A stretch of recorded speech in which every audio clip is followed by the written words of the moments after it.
শেখ হাসিনা মার্কিন যুক্তরাষ্ট্রের প্রেসিডেন্টের ওপর বেশ চটেছেন।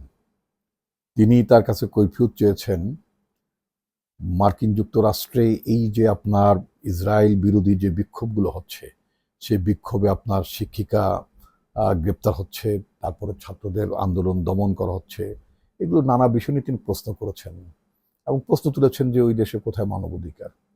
এবং তিনি আরও প্রশ্ন করেছেন যে যে সমস্ত বিচার বিভাগ মানবাধিকার সংস্থা স্যাংশন দেয়, তিনি তার তীব্র সমালোচনা করেছেন। বাংলাদেশের দুজন মানুষ ওখানে মার্কিন যুক্তরাষ্ট্রের হত্যাকাণ্ডের শিকার হয়েছেন, বাংলাদেশ বংশোদ্ভূত নিঃসন্দেহে, তারা তো মার্কিন নাগরিকও বটে। আর সেটার তিনি কৈফিয়ত চেয়েছেন।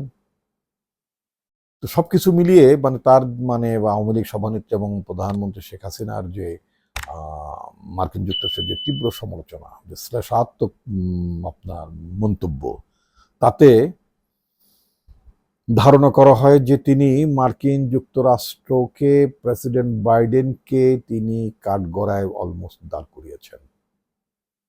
মার্কিন যুক্তরাষ্ট্র অভ্যন্তরে এখন যে সমস্ত ঘটনা ঘটছে সে ব্যাপার সমালোচনা নিশ্চয়ই থাকতে পারে।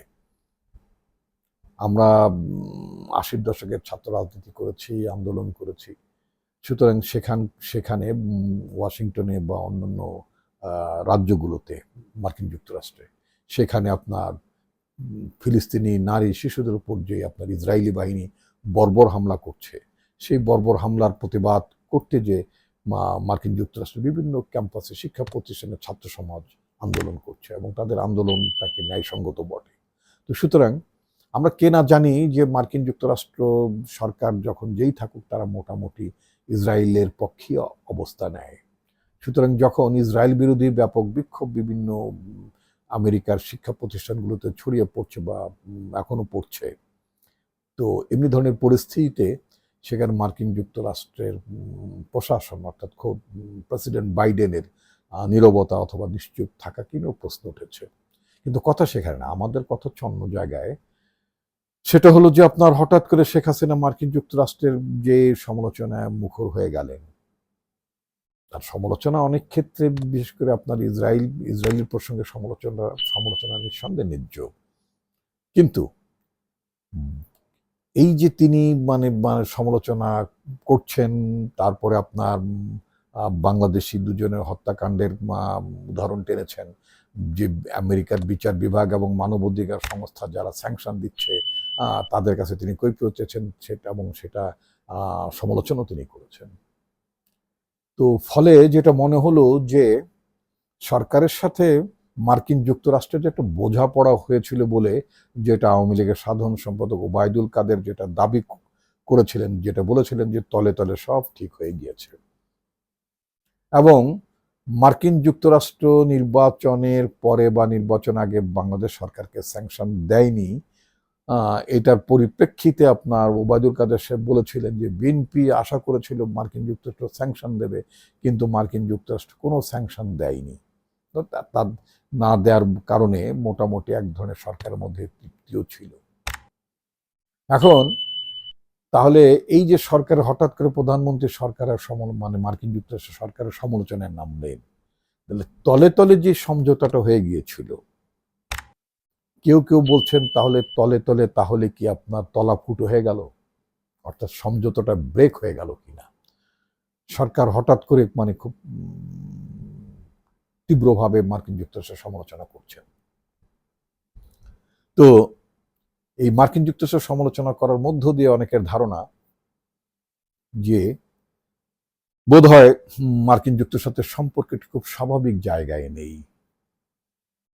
কারণ স্বাভাবিক জায়গায় নেই তার অন্যতম চটার কারণটা হচ্ছে যে মার্কিন যুক্তরাষ্ট্রের তরফে একটি মানবাধিকার রিপোর্ট এক্সকিউজ মি একটি মানবাধিকার রিপোর্ট তার প্রতি বছর প্রকাশ করে থাকে, এবং প্রতি বছরই বাংলাদেশে গণতন্ত্র নেই, বাংলাদেশের নির্বাচন ঠিক মতো হয় না, এখানে ভোটাধিকার হরণ করা হচ্ছে, তারপরে আপনার এক্সট্রা জুডিশিয়াল কিলিং হয়, এখানে আপনার জুডিশিয়ারি ইন্ডিপেন্ডেন্টলি ফাংশন করতে পারেন, নানাবিধ প্রসঙ্গ বাংলাদেশ নিয়ে যখন আলোচনায় থাকে, বাংলাদেশ সরকার সবসময় মার্কিন যুক্তরাষ্ট্রের এই অ্যানুয়াল রিপোর্টে, তাদের স্টেট ডিপার্টমেন্ট অ্যানুয়াল রিপোর্টে সবসময় আপনার সমালোচনার মধ্যেই থাকেন। শুধু মার্কিন যুক্তরাষ্ট্র কেন, আন্তর্জাতিক বিভিন্ন প্রতিষ্ঠানই তো বলে যে বাংলাদেশের গণতন্ত্রের সূচক, বাংলাদেশ পিছিয়ে পড়েছে, বাংলাদেশের মানবাধিকার পিছিয়ে পড়েছে, বাংলাদেশের মানবাধিকার লুণ্ঠিত হয়েছে, এই কথাগুলো তো থাকে। এখানে নির্বাচনের মানে পরিবেশ নেই, এটা কর্তৃত্ববাদী শাসন চলছে, এটি হাইব্রিড শাসন ব্যবস্থা চলছে, নানা ধরনের সমালোচনা তো বাংলাদেশের শাসন ব্যবস্থা নিয়ে আছে, বাংলাদেশের গণতন্ত্র নিয়ে আছে, নির্বাচন নিয়ে আছে। তো এরকম একটি মানে মানে প্রতিবেদন এবং 2023 সালের যে প্রতিবেদনটি সেটাই গত এপ্রিল মাসে প্রকাশিত হলো। সেখানে বাংলাদেশ সরকার আবারও সমালোচনা আছে। এই সমালোচনায় বোধ হয় শেখ হাসিনার সরকার খুব বিব্রত এবং একটু ক্ষুব্ধও বটে। এই বিব্রত এবং ক্ষুব্ধতার কারণেই তারাও মার্কিন যুক্তরাষ্ট্রকে এক হাত নিয়েছেন। এখন মার্কিন যুক্তরাষ্ট্র জুড়ে বিভিন্ন শিক্ষা প্রতিষ্ঠানে যে আন্দোলনগুলো হচ্ছে, সে আন্দোলনের পরিপ্রেক্ষিতে শেখ হাসিনা বাইডেন প্রশাসনের দিকে এক ধরনের আঙুল তুলেছেন। এবং এই আঙুল তোলাটা আমি খুব অসঙ্গত মনে করি না, কিন্তু বিষয়টা তখনই সঙ্গত হতো যদি নিজ দেশে যদি গণতন্ত্র থাকে, যদি নিজ দেশে যদি মানবাধিকারের বিষয়গুলো যদি আমি আফোল্ড করতে পারি, নিজ দেশে যদি আমরা বিচার বিভাগকে স্বাধীনভাবে যদি আমরা চলতে দেই, এখানকার প্রশাসন যদি আপনার রাজনীতিকরণের মধ্য দিয়ে যাতে সরকারি দলের ইচ্ছা চাওয়া না চাওয়ার উপর মানে মানে অ্যাক্ট অথবা রিয়্যাক্ট করার যে ব্যাপারটি থাকে সেগুলো যদি না ঘটে, তাহলে মার্কিন যুক্তরাষ্ট্রের সমালোচনা কেন করা যাবে না? মার্কিন যুক্তরাষ্ট্র তার নিজের দেশেও যদি আপনার মানে গণতন্ত্র যদি আপনার প্রপারলি কাজ না করে, এবং সেটা মার্কিন যুক্তরাষ্ট্র অকপটে স্বীকারও করে যে মানে তাদের দেশেও খুব বিশুদ্ধ গণতন্ত্র আছে, সেটা বলে না। তো গণতন্ত্র তো একটা চর্চার ব্যাপার, সারা পৃথিবীর মানুষ গণতন্ত্র চর্চা করবেন, এই চর্চার মধ্য থেকে তারা ভুলগুলো শুধরে নেবেন, এটাই তো কথা। বাংলাদেশ বংশোদ্ভূত দুজন মানুষের হত্যাকাণ্ডের ব্যাপারও মানে আওয়ামী লীগ সভানেত্রী শেখ হাসিনা তিনি সমালোচনা করেছেন, কিন্তু একটি কথা মনে রাখতে হবে, দুজন মানুষ কিন্তু মার্কিন যুক্তরাষ্ট্রের নাগরিক। তারা বাংলাদেশ থেকে গিয়েছেন বটে, অথবা তাদের পূর্বপুরুষরা বাংলাদেশ থেকে গিয়েছেন, সেটা ঠিক আছে।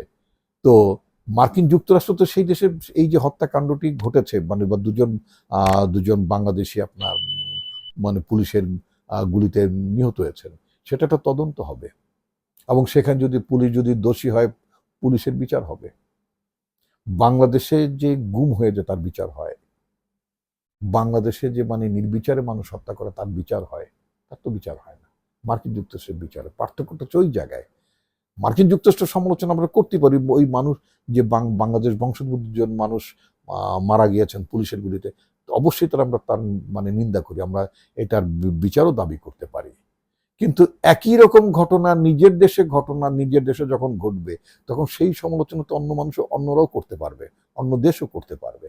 তো যাই হোক, মোদ্দা কথাটা হচ্ছে সেটা হচ্ছে যে সরকারের সাথে বোধহয় মার্কিন যুক্তরাষ্ট্রের যে সমঝোতার কথাটি ওবায়দুল কাদের নির্বাচনের আগে এবং নির্বাচন পরপর যে কথাটি বলেছিলেন, সেই সমঝোতার জায়গাটি বোধহয় নাই। বোধহয় যে তলে তলে বোধহয় আপনার তাহলে মানে তলাটা বোধহয় ফুটুই হয়ে গেল কিনা, তা নাহলে সরকার এত অস্বস্তি থাকবে কেন? মার্কিন যুক্তরাষ্ট্র